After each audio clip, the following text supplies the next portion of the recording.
Before I was coming up here, I just felt that voice of like, well, the Lord could do that in America, but he can't do that here.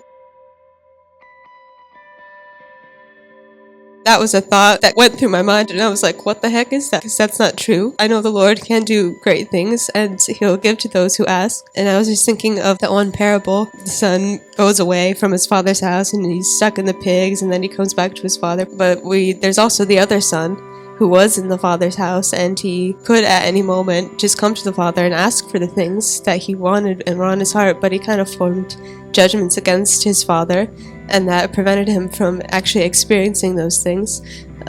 So if anything, I feel the Lord just wants to weed out judgments in our hearts we've made against him that really prevent us from experiencing what he does want to do in our lives. We can experience the Lord's presence here.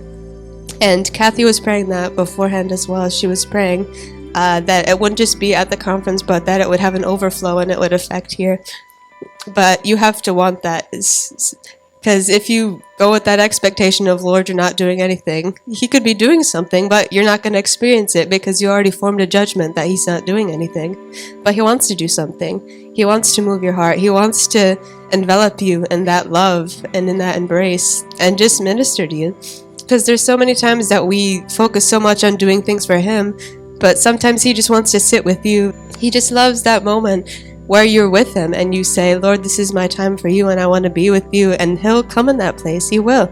So it takes faith and it takes that wanting of his presence and then it really just is the most wonderful feeling when it comes in that place. So I guess I'm saying that in faith in a sense, because I believe the Lord wants to do that. The Lord wants to come close to people. He wants you to feel his love.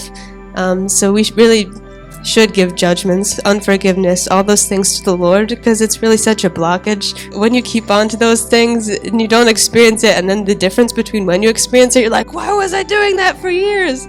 If I didn't just forgive Susie, like, it's been 7 years.